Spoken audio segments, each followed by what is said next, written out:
Welcome to Stuck in the Middle, TTT, Tragedy to Triumph Transformation. This is all about taking the information that we have and applying it to you in your life so that you can be buffaloes, not cowards. We want to keep it raw, real, and uncut. This is for men to improve their relationships and increasing their spiritual values. I'm Ryan Smith, and I'm the host, and I'm with Bunker Weimer. And today is kind of the second part of masculinity defined. Last podcast, we talked about what is a man and went into different aspects of defining manhood. And so today is about defining masculinity even deeper. And this is important because this is the information to help you get what you want as a male, being in charge and having a vision and making it happen. And I often talk to my boys in residential treatment, and I said the difference between a boy and a man is not like an age necessarily, or even a status. It's someone that can set goals and achieve them. That is what it means to be a man. They can set goals and they know how to achieve them. And so that's what this is about, so that you can set goals and take your life and be in control of your life. So this also means in terms of dating and in marriage to be more persuasive and irresistible to your lover.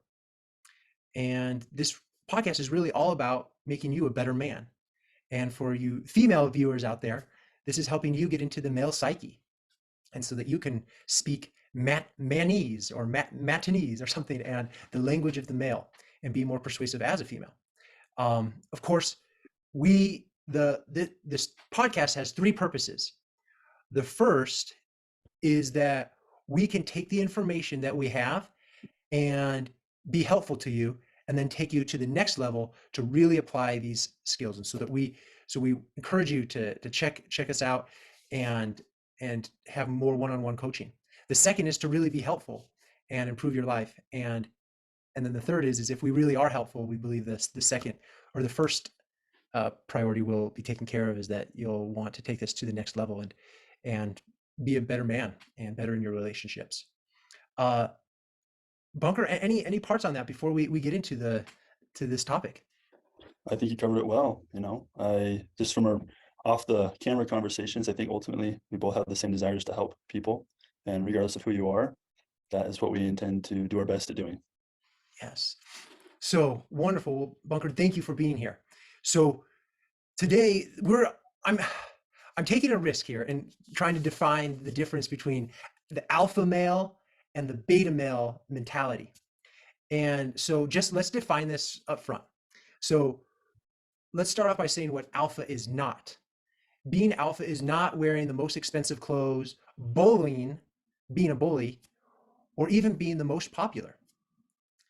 Alpha mentality that we're talking about is an attitude, a mentality, a way of seeing yourself, a confidence, and a way that you interact with others.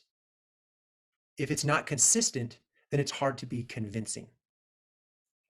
Bunker, when you think of alpha or beta male, what comes up for you? The thoughts that I had align a lot with what you just said. When I think of an alpha male, if to use that verbiage, is someone who is kind of confident in themselves, that they have an understanding of who they are and where they're going, and they're okay with receiving recognition for that or not, right? Their need for the approval of the outside world is not, it's very limited, or it's not there. Whereas I feel like with the beta, it's usually, there is a lot of emphasis on need of receiving that outside source of affirmation. And so like a lot of the single guys that I work with, if they're falling into that beta category, they're usually, I use the word groveling. They just like beg for attention from anybody, right? Or they want to make sure that what they've decided is good. And instead of just going and doing it, they will check with everybody. And so I always say that they're making a decision based off of committee, not individual, because they get their whole group together and they have to get the opinion of everyone. And then maybe they'll do it. Where alpha, I feel like, is very much, this is what I want to do, and I'm going to go do it and see what happens. Yeah, thank you for that. Um, the reason why this is risky is that usually the people that are going to talk in terms of, oh, he's beta male, I don't want to be his friend, or he's alpha, I want to be friends with him, or something like that. Like that lingo is beta in and of itself. If you're kind of categorizing people like that, just you might be guilty of being the beta male already. So I don't know where that puts us, but I think it's important to uh, understand this at a deeper level. And I think what you're really talking about, Bunker, is this self-validation key. Is that the alpha mentality is they're going to do what they want regardless when people are rejecting or accepting their vision and where they're going. Where the beta, they're that, what did you say, community, they're going to get Well, voted by making a decision based off of committee.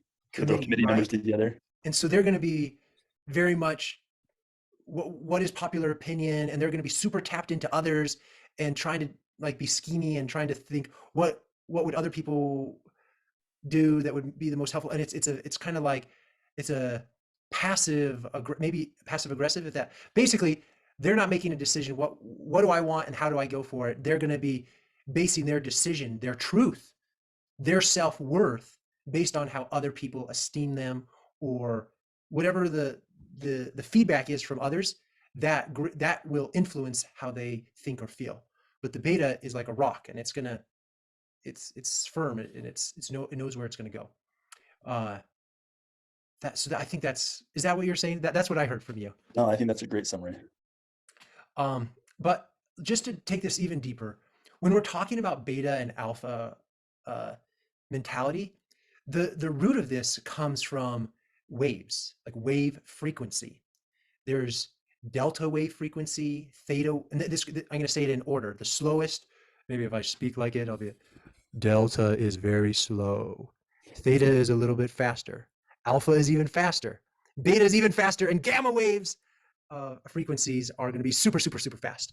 And there's even more, but those are what we're talking about here. And so alpha, beta, I don't know if I can speak maybe specifically on the whole historicity of alpha, beta, but I do know that that one of the meanings of alpha and beta, it comes from waves. And um, so that's important to understand. And so a beta frequency it has a higher frequency. And in terms of personality, maybe in like, I think that we can shift from delta to gamma day to day, and even probably in this podcast. We hope that maybe by the time you started with us and by the end you leave on a higher frequency. But what we're talking about here is a different mentality. And so a personality type, not an energy type, but a personality frequency in beta is going to be more sporadic, ungrounded, not stable. And it's going to be an overuse of energy and consciousness. It's not in control. That's going to be a beta mentality. And it's really influenced by others, where theta, much lower, is a calm energy. Think of someone meditating or just about to fall asleep. That's a theta energy.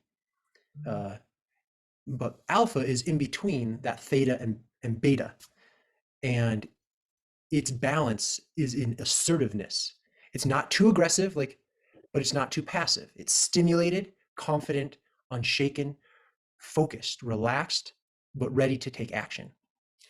And so it's this balance between, and we talked about this last week, in the yin and the yang. There's masculine energy and feminine energy, and true masculinity will incorporate both the yin and the yang into their personality and be perfect or appropriate for any situation. Sometimes it's important to be uh, more masculine and headstrong, and other times it's better to be more passive and go with the flow. And and so an alpha mentality has good use of their feminine energy. They'll be in flow with others. They're not going to be overly aggressive. They're going to be smooth, gentle, dominant, uh, but not or yet not controlling. So this is a lot going here, but this type of alpha mentality that's in balance is attractive to everybody, including children, because they're not intimidated by this. They know how to calm it down when needed. Women, and even other men. So basically everybody. But how you talk to men and how you talk to women are different energies. And the true alpha is going to be in balance of their yin and yang energy, as we discussed in the last podcast with What is a Man. Um, So I guess in closing with this kind of thought here is that the real alpha does not pretend to be masculine or fit some ideal, um, or compensate for their insecurities. They don't need to have a beard and have the truck to fit some sort of label of how other people think about them. If they have a beard or have a truck, that's because that's what they want rather than what they're trying to impress others. And ultimately, kind of we talked a little bit about the podcast, like Fords and beards and stuff. But like, if you get a truck, to me, a truck is like a symbol of getting work done. And if you're just driving it around to show off, then that's beta. But if you're getting a truck to help people and be the man, to help people out, pull them out of a ditch or move their piano, like that's being the man, and that's why you would want a truck. So it's like the intentionality behind the outward expression of things. Um, so they are comfortable in their own skin and unshaken in any situation, especially the bad. You can really tell the alpha when things get bad, when things get stressful. The beta, they go crazy. Ah! They start complaining, they start going into fight or flight. But the alpha, when things get stressful, they're calm and they have a vision and they say, okay, what's the situation? They take a breath and then they act in a very decisive way that will be create workable solutions. And um, they're going to be willing to be vulnerable about their insecurities and build connection with others. And so it's not about necessarily always having things in in control or having everything figured out. It's actually quite the opposite. A true alpha will admit mistakes, um, and repent, or be humble about when it's time to be humble, and be vulnerable about their insecurities if that's appropriate to the situation. Um, so, Bunker, any thoughts on that? I just thought it was really important that what you just said, that they're willing to be vulnerable about their insecurities and that they're willing to build connection with others. Oftentimes, when we think of the alpha, I don't think that's a common attribute or characteristics associated with the alpha. But it is important because we're in this interesting, you call it the post-secularism state, right? Where we have all these different changes going on in our world. And one of them is the conversation of the masculine and feminine and what does it mean to be a man? And there's a lot of pushback on how men of past generations haven't been able to express their feelings. Maybe they haven't been taught how to do so. Maybe they've been told to not express at all, that that's not what a man does. And sometimes when we're combating something that we don't like, we swing hard to the other side like a pendulum. And we say, all we want to do is just talk about our feelings and don't do any of the other stuff now. But you did such a good job, I feel like, of explaining how all of these things go into becoming and being a man. It's not just one or the other, and it's on both sides of the pendulum. So that really did a good job illustrating what that looks like for me. Yeah, because I think when we talk about, and this is kind of why it's risky, is like, what does it really mean to be alpha? And the image that comes up for me is like the guy that's always in control. And I think it's even like stereotyped. What James Bond, Right. 007, License to Kill. He is the manly man, the men of men, and it's like he's got everything figured out. Everything's easy, and he's just able to woo women, kill, and ride expensive sports cars. And that's the stereotype. And I think there's parts of that that are true to the alpha mentality that we're talking about. And there's probably different aspects of it. And I don't be misled that this is like an exhaustive thing of all the definitions of alpha, but the one that we're talking about today is being confident in your own skin, and really, I think, being attractive and irresistible in your relationships.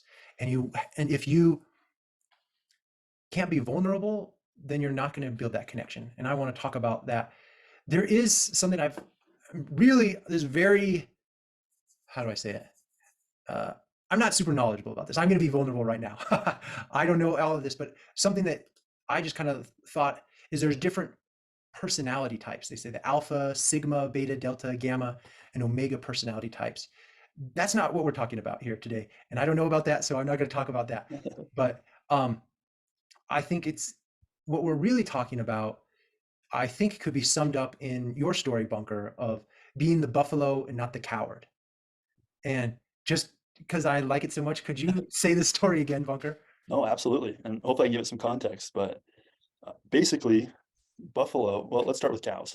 If there are a field of cows, a whole herd, and a storm is coming, the cows will make their way away from the storm. So they will run away from the storm. Buffalo do the opposite. If they're on a field and a storm comes, they run towards the storm. And the reason being is as they run towards or into the storm and the storm's moving the other way, it creates less time for them to be in the storm. So it minimizes the damage or the suffering that they experience. And cows, they're just kicking the can down the road. They're postponing or lengthening their time within the storm or the hardship. And that is what I want you as the listener. I'm speaking to you, yes, you, that when hardship comes, you identify it and you say, okay, this is a problem. This is an insecurity. This is bringing my insecurities up. This is a problem. I'm stressed. I don't know what to do. And opposed to being a victim about it and complaining and trying to just get out of it like a coward or a cow, you're going to take it on like a buffalo and say, what do I need to do to solve this? How can we mitigate the risk and get out of this, and maybe even see the storm as an opportunity? And I don't know if you're, what was it, Benjamin Franklin, like during the storm, like he got out his kite and with a key on it to test electricity. You know, I want you to be like the Benjamin Franklin, like, oh, the storm is an opportunity to test and do an experiment on electricity or something to that type of mentality. And I, if I could, I want to share a little bit more. And I have a handout that if you're just listening to this, then sorry, you can't see it. But if you check this out on our Facebook Live group, you can see this handout. And this, I think, really puts together the journey of life and the storm of life. And I don't have the words buffalo or coward on this, but I think this really does follow this. And so I'm going to break that down even more here. So there are 4 phases of trauma and how this relates to you and your outlook on life. So if you're thinking that you are the buffalo and tackle things head on, hopefully this brings some clarity, because you may not be as buffalo as you may think. So the first picture here is a skull, and it has trauma, and this could be abuse, or this could be a stressful situation, something you've never dealt with before, and it's going to be something that is beyond your capability to handle it. That's ultimately what crisis is. Anything beyond your capability to handle it. So for some people, crisis is very different than other people's definition of crisis. If you talk to a soldier, you know, and we see those like war movies, right? And like the alpha leader, like the enemy's coming, and like everyone's like, like the civilians are like running in a frenzy, and they have like all this beta energy. It's all chaotic.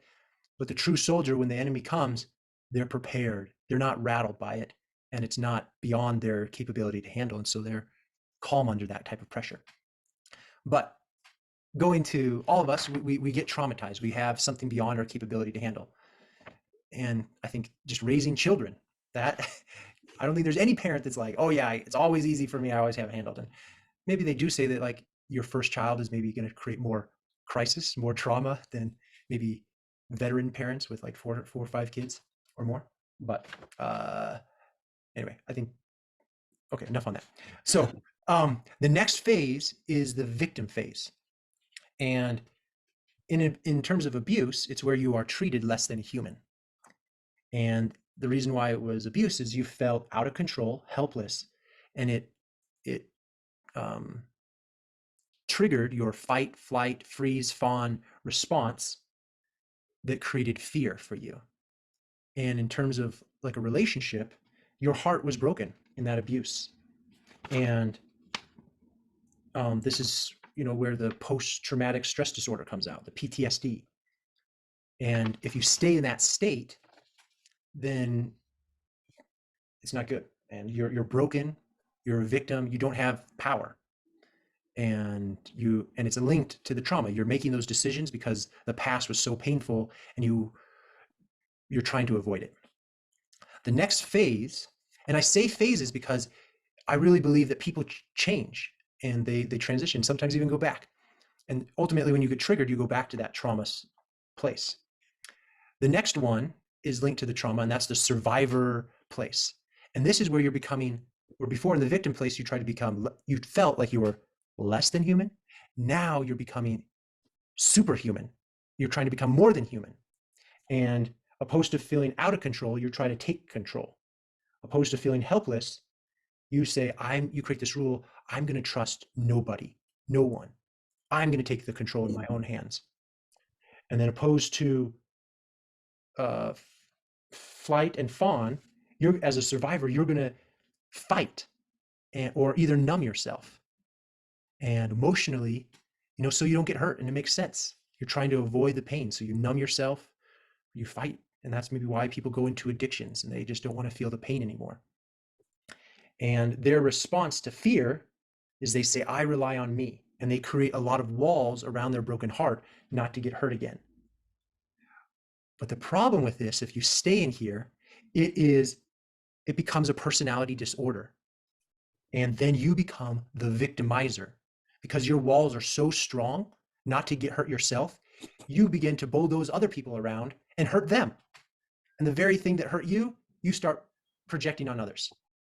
And the problem with that, not only do you hurt other people, but it's a lonely place. You have so many walls, nobody can get to you. You're never vulnerable, and you don't ever feel true, lasting love. Nobody can really care for you because your tactics, your antics, what are that? The things that you do with other people Antics. are antics. Thank you. Yeah. Your antics are out of fear, and you fear people into submission. And for example, think of a slave relationship. Bunker, uh, if you're a slave owner and I am your slave, like and especially like, let's say you're using fear, like, Ryan, you do this or off with your head, right? Like you have, therefore when you've used that fear technique, then you have forfeited your ability to get true love from me. Yeah. Because if I submit to you and I don't know, dig your ditch for you or whatever you're wanting me to do, I didn't do it out of love. I did it out of fear, and therefore it was manipulated, and therefore I can't truly give anything of my own volition. I can't volunteer. Love has to be, by definition, voluntary. And so if you're going to use fear, even if I maybe wanted to, let's say, dig your ditch for you, but you said, I'm going to cut your head off if you don't, and then I do it, the love is, I can't do it for you in that way. And so there's so many walls. And so that person that is using fear techniques, antics, Mhm. will, they cannot feel love. And so it's very lonely. And the problem is people just get more and more in that vicious cycle, thinking of maybe Nazi Germany, Adolf Hitler, like just fear was the motivator. And therefore you just create so many walls, you can never create true love. So the last phase of this is to become not the victim to your abuse, not the survivor, and definitely not the victimizer, but the thriver. And the thriver detaches themselves from the trauma, from the abuse, from the stress. And they, opposed to being less than human or more than human, they try to be equal to human. And you can't be anything more or less than what you are. And so you're just comfortable with who you are and where you're at, which is faulty. You have to be human. As a thriver, you're going to be human. And you recognize that you cannot be anything better than authentic. And this is the alpha mentality that we're talking about, is being a thriver. And you turn your weaknesses into strengths. And that's why you're going to be vulnerable. Because if you never identify where you're bad at, you can never grow with it. But when you can say, hey, I messed up, but let's work on it. Let's look, here's the storm, it's coming. Let's hit it head on. That's alpha. And I like the quote that's coming up for me is Michael Jordan. He's like, I've missed 10,000 basketballs in my career.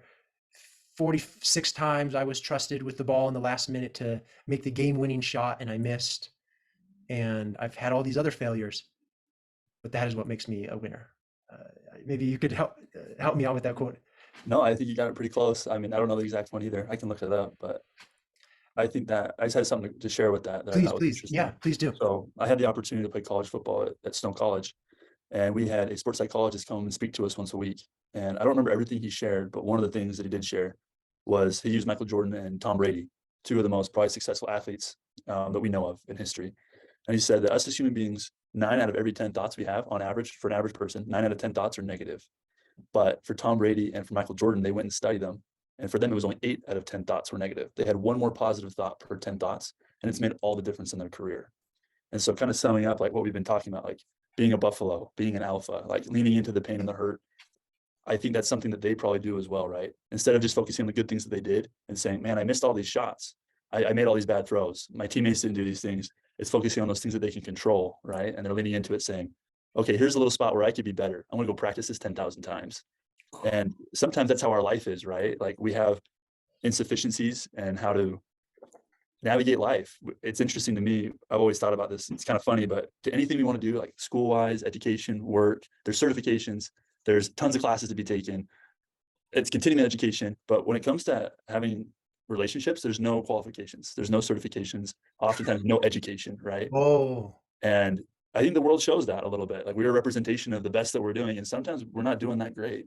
And we as men and women as well, but hopefully the people listening can say, you know what, I'm going to take control a little bit more, try to be a buffalo and identify maybe a couple things and lean into them really hard, run into head first and figure out what you can do. And I don't know if that adequately describes what you're trying to say, but I feel like that somewhat summed up and added to what you were saying. wow, you said so much. So yeah, I have a bad habit of It's just a yeah, connecting too many dots. it was a lot there. Um, but Tom Brady, Michael Jordan, the difference is that their percentage of positivity over negativity is only 8 out of 10, but the average person is 9 out of 10 negative Yeah, thoughts. And so that different percentage, although very small, makes that big difference. right. And I think you said something else that another point. Help me out with it. I was just talking about like being a buffalo, leaning into the hurt and pain that we have. Yeah. And I think, I mean, that goes on with the quote. I found that. This is the Michael Jordan quote. I'm going to say this Michael Jordan voice. I don't know. I've missed more than 9,000 shots in my career. I've lost almost 300 games. 26 times I've been trusted to take the game winning shot and missed. I failed over and over and over again in my life. And that is why I succeeded. Succeed.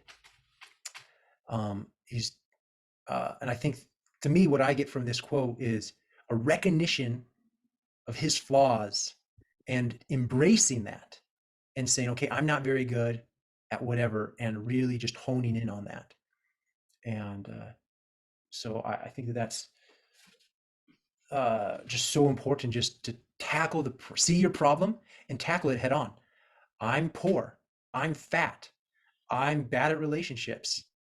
I frequently argue. I'm dependent on others. Say it like it is. And but then doing something about it.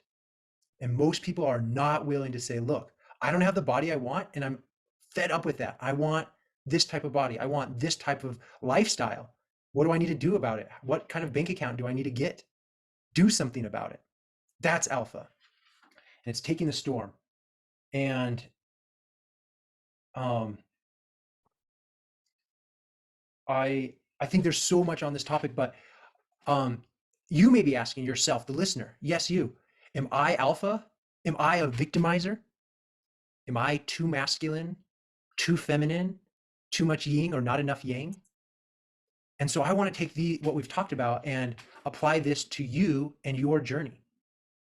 So, Bunker, how can you develop an alpha mentality, to head life straight on in your life? How have you done that in your life? I think that's a great question. As you were talking just barely about alpha, I was thinking about beta, right? Like what's the alpha not? And maybe that's the best way I could describe it is I think being the beta is being apathetic. Hmm. Apathy meaning where you don't move anywhere. You're not really heading in a direction. You're very sedentary. I think it's becoming more and more common, sometimes because of fear, sometimes because we don't know. But for me, I think trying to fit a more alpha mindset or an alpha frame, I've done my best to just to be a doer, even though I don't know most of the time what I'm going to do.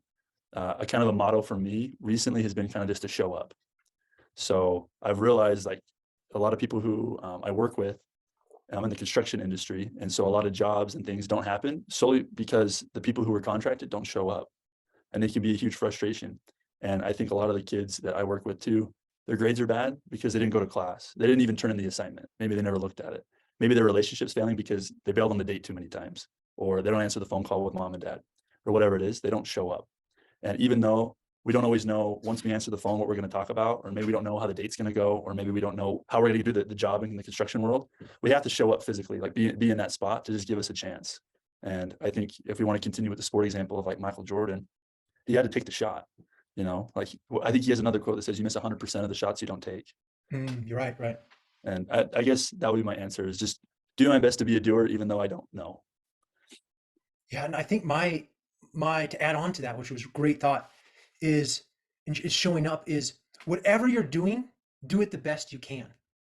And what's that? There's a story of the British cyclist team, like I think for the Tour de France, and they were the laughing stock of the competitive world because they had been over 100 years since they've got a gold or got a medal in that, and I think they like consistently like placed last or just didn't do very well, and they were not considered competitive. And then I think a new coach came in and said, "What we got to win, we got to do better." And their strategy was, do you know what it was, Bunker? I don't remember. I've heard the story though. Okay. Yeah, I Please think it's share. famous. Someone just brought it up this week, so it's on top of mind for me. Oh, Um, uh, it was a general conference talk, so uh, if there's some general conference trivia here, but what they did is they just got 1% better at everything that they were doing. They took better care of their bikes, made sure they were clean. They got up earlier. They made sure they were eating better. I don't know all the things that they did, but anything that they could do, they tried to improve upon it. And I really tried to take that in my life. Like, and I love that principle. Like, 9 out of 10 of my thoughts are negative, but one if I could be 8 out of 10. And so I really try to be more positive. I'm pretty good at complaining and being negative about others. And I justify it by saying, oh, I'm trying to understand problems and tackle the world and see the storm of life. But it quickly becomes just complaining. And so I've really tried to fast with negative and not, if you don't have anything nice to say, don't say it at all unless there's like a clear objective why you need to point out a weakness. So that's been an example.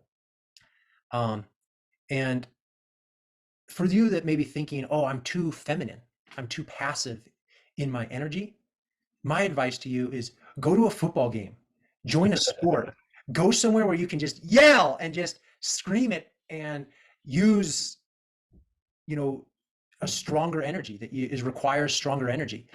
Um, and so put yourselves in that place that makes you uncomfortable in that way.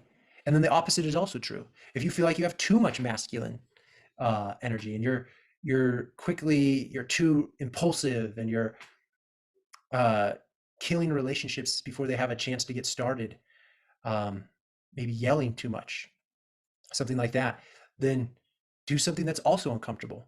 Go do yoga. Go, what do I hear? Like football players, they all do ballerina or like ballet and ballet, meditation and Pilates, right? Because, yoga and why is that? creates balance, an actual physical balance, right? You become a more balanced athlete. But I think there's a mental component as well, because especially football, it's controlled chaos, right? It's loud, it's aggression, it's violent, every movement's explosive. But that's not how yoga is. Yoga is calm and control, and you're feeling your you're inside, right? Everything going on. So it's very opposite. Yeah, and I specifically, I like to think and I think deeply. And I'm usually someone that if you ask me a question, I chew on it for a while. And I think deeply about things and relationships specifically, Mm. which I think makes me a great therapist. But that is a double-edged sword because I'm not quick-witted, and if we play like poker, like quick like card games, I'm horrible at those, and just those like witty games. And so I've done something that has really puts me out of my comfort each week. I've been taking an impromptu Broadway class at Provo, Oh, Utah, cool. and it's all on the spot. It's all about being witty, and I am so uncomfortable. but I think it has created balance, and I know it's improved my relationships. And I'll probably talk about that more. But the point that I want to say right now is that it's taken me out of my element, and it's made me humble. And I recognize I'm the worst person in my class, and my teacher gives me all sorts of passes that she shouldn't, but I think she just gets embarrassed whenever I get up. So I don't know. I probably should talk to her and say, don't go easy on me. But um, I just have three other things as far as what to do, and it's going to be super surface.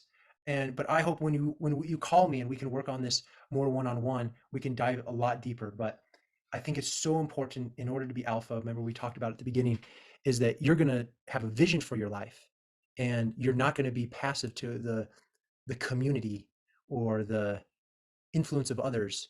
You're going to say, this is what I'm going for, and this is how I'm going to do it, and go for it. And then when other people try to deter you, it may inform you, but it doesn't destroy you.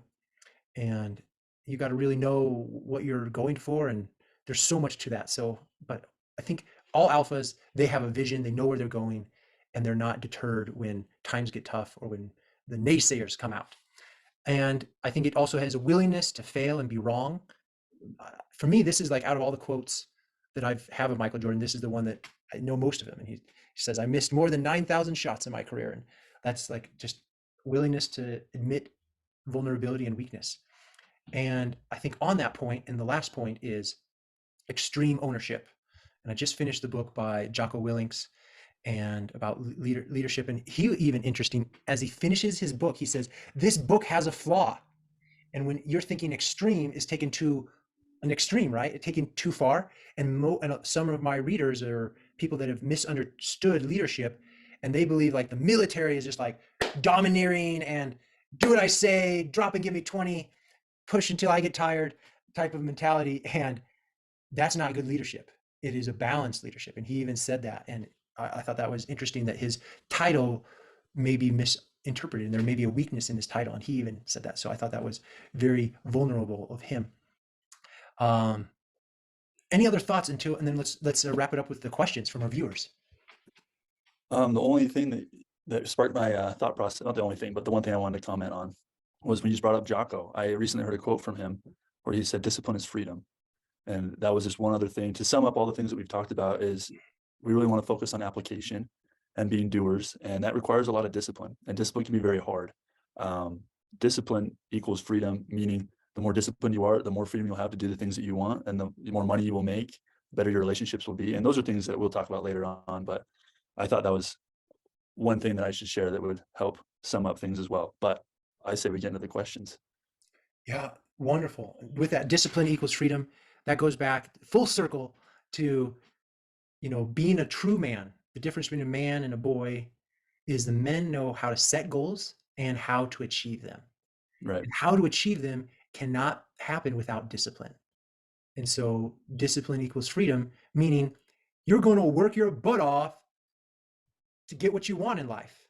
And freedom, my when we maybe go into finances, we'll go a little bit deeper into this. But if you're American,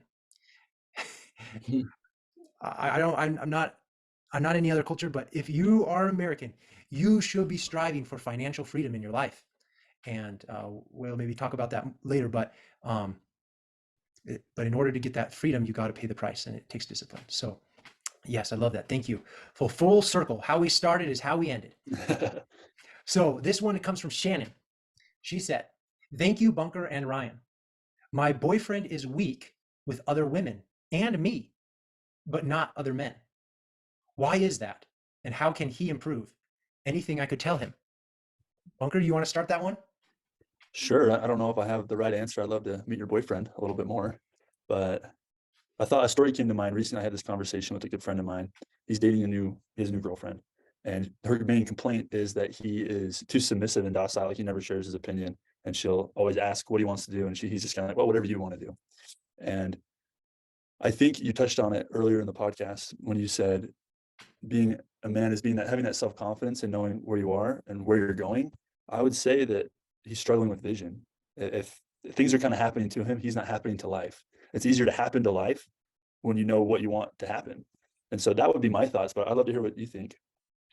Yeah, I think that's an important part. And I don't know if I have the thing, but I'm going to hopefully s- think on the spot with this. But what's really coming up for me is that if he is weak with women and not men, maybe what I'm hearing is that he is very masculine with men and maybe domineering and strong with them. And Oh, with females, he's more feminine in his feminine energy. And I would argue, I just based on this question, I have very little information I'm going on. That's why, yeah, if we can take this further, but my maybe just off the cuff biased, Shannon, is that he is out of balance and he goes to either one extreme or the other. He's either too masculine with men, thinking that that's how he needs to interact with them, and then overly passive with women. And I yeah. think because you said this, I think what you're really asking, Shannon, is how can my man take more control? It feels like you are more in control and have to be more masculine in the relationship, and you don't like that, and it's creating an imbalance in the relationship. And so, I why is that?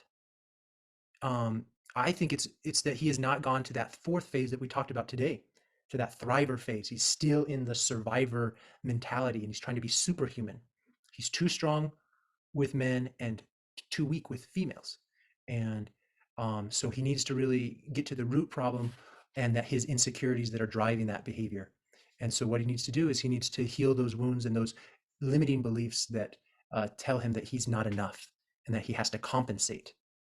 And so I would encourage him to find a coach and to just really drill down on his beliefs that he has with himself and why he has to compensate in relationships that he can't go with the flow and be appropriate. I think it's a great answer. That makes a lot of sense. I hope that helps Shannon. Yes. Um, Bunker, can you see the second question from Shad? Would you read that? Yeah, absolutely. Let me. Okay, Shad said or asked, I really appreciate your focus and energy. My question is, I do not know how to stand up to my father. He disagrees with my career choice to be a police officer. Although I told him I'm still going forward with it, it still hurts me to disappoint him. Any thoughts? What do you think? Yeah, I'll tackle this first. First of all, I just think that we are biologically wired to get approval from our caretaker. There's just something in our wiring that we basically need approval from our parents and from our spouse and probably even from our children. I don't know so much, but I definitely know that that's true with our parents. There's something, even when we know our parents are wrong, we just do not want to disappoint them, and we do not like. There's it's a death of us. It kills us to disappoint our parents. And some people have killed themselves much earlier in life, and they were able to differentiate, that's a counseling word, differentiate themselves from their parent or caretaker earlier in life. And um, but I think, Shad, it still hurts and to disappoint him. And I just think that I think I'd just say be kind to yourself, Shad. Like I think that that's going to be that's natural. And if you've heard me before, I'm a big taker on self-validation. And even when the naysayers come up, to be okay that you're not okay. But I think it might maybe be impossible to totally be okay that your dad isn't totally loving that. But I think just be okay that you're not okay. I think just be kind to yourself. That's my take on it. Uh, Bunker, any thoughts on that?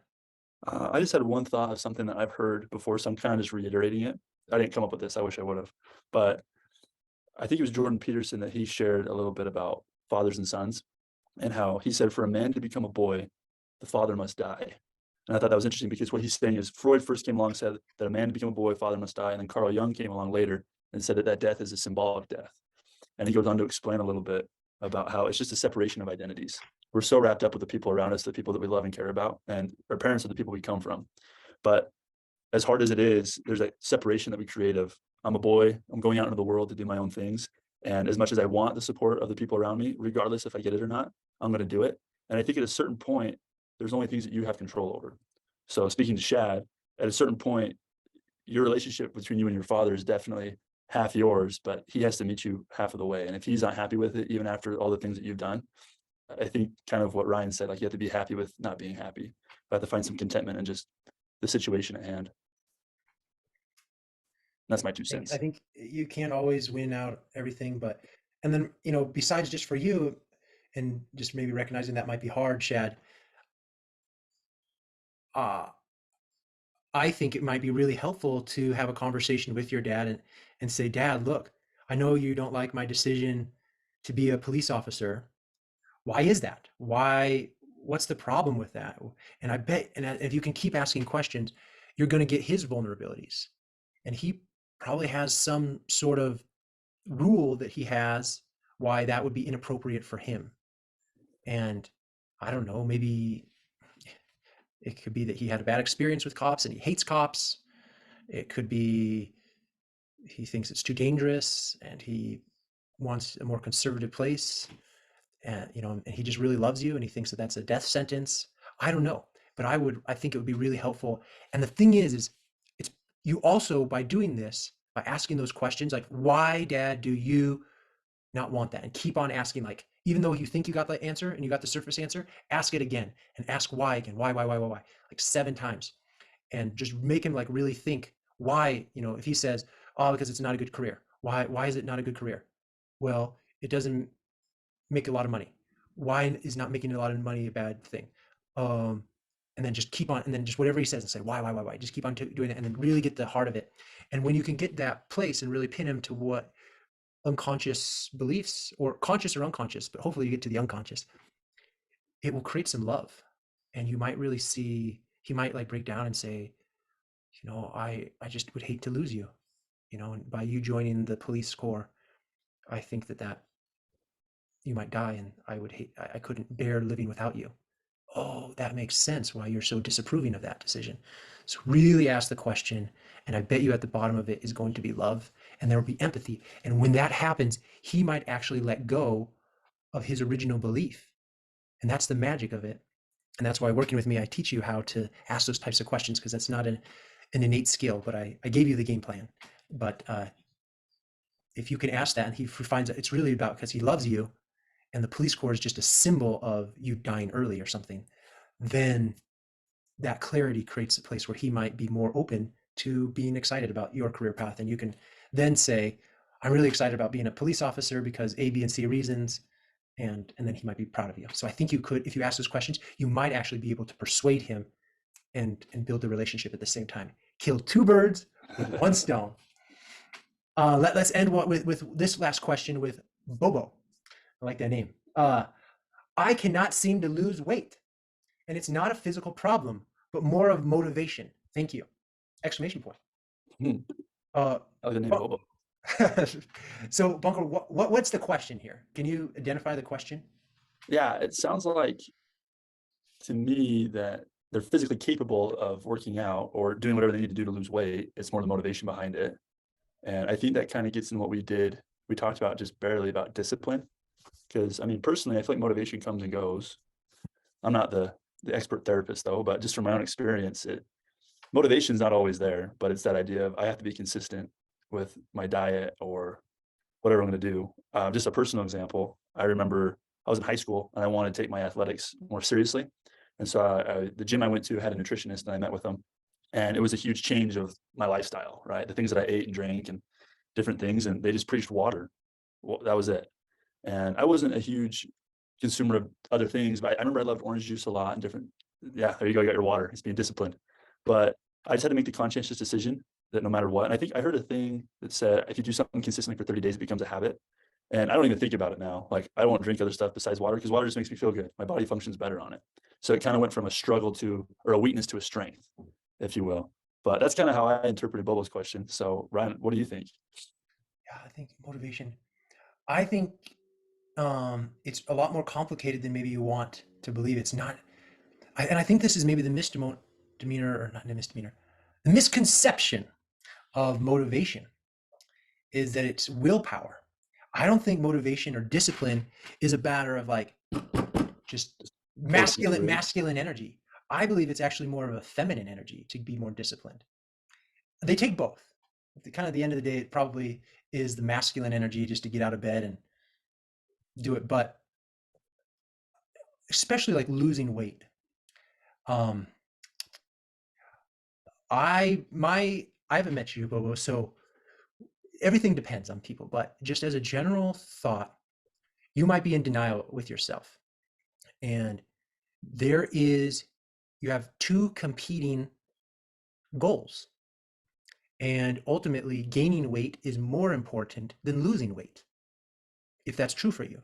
You know, whatever behavior, if you're gaining more weight or you're not losing it, gaining that weight is somehow more important to you than losing weight. Now, I'm not saying you don't want to, but um, there's a purpose that it serves, and we'd have to dive in deeper, but we would have to look at why. Maybe you really get a high, you just really love going out, In and Out Burgers, man, and like, and Don't we you all? right, that's my new favorite restaurant. I love In and Out Burgers, but like there is a a stronger maybe reason to eat than to take control of your eating. I'm not sure if I'm saying this. Let me just say an example. I am now on my second day of fasting. I have not eaten anything yesterday or today, and my stomach hurts right now. I want to eat, but my willpower, what I'm fasting for, both for physical reasons and professional reasons, my business, I'm really wanting that. And I think that that is helping me get those goals. And so my desire to eat is less than my desire to accomplish these other goals in my life. And I'm trying to be smart, be like really nail this on the head for you, Bobo. But there is what I'm trying to say is that there is a purpose in you gaining weight or keeping your weight, and it serves a purpose. And and you're holding on to something. I think that there's something there that needs to be discovered, and I think you need to really take inventory when you eat and why you eat and the meaning you place to eating, and not just maybe eating, but everything that would the things you know what you should do and why you're not doing those things. You really need to ask those why questions. Why do I do this? Why do I do this? Why do I do this? And at the bottom of it, you'll find that my guess is that there are some insecurities that you are not, you're being a coward, you're running from your problems rather than going to it. And which, not just calling you out, Bobo, we all do this, I do this, but it's time to be the buffalo and head on to the storm. um, and on that, I have my last quote, for my favorite quote, by Rocky Balboa, uh, and Sylvester Stallone, right? um, but anything you wanted to say before I give that quote, Bunker? No, I think that was perfect. All right, so here's my best Rocky impression. Let me tell you something you already know. The world ain't all sunshine and rainbows. It's a mean and nasty place, and I don't care how tough you are, it'll beat you to your knees and keep you permanently if you let it. You, me, or nobody's gonna hit harder than life.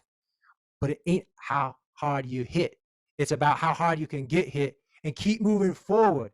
It's about how much you can take and keep moving forward. That's how winning's done. Now, if you know what you're worth, then go out and get what you're worth. But you got to be willing to take the hits and not pointing fingers saying you ain't where you want to be because of him or her or anybody. Cowards do that, and that ain't you. You're better than that. I'm always going to love you no matter what. No matter what happens. You're my son. You're my blood. You're the best thing in my life. But until you start believing in yourself, you ain't going to have a life. Don't forget to talk to your mother. So I just think life is going to be hard, but you just got to keep on moving forward, showing up, doing that 1%. We hope has been helpful. I know this has helped me recharging and refocusing my energy.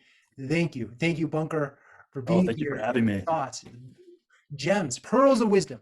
These are the keys to the kingdom, and we want to help you do that. So thank you for joining us, tuning in. For more information and for working with me and Bunker, check us out, ttttransformation.com. That's two T's, and then spelling out transformation, ttttransformation.com. And we'll be back with you next week. Peace.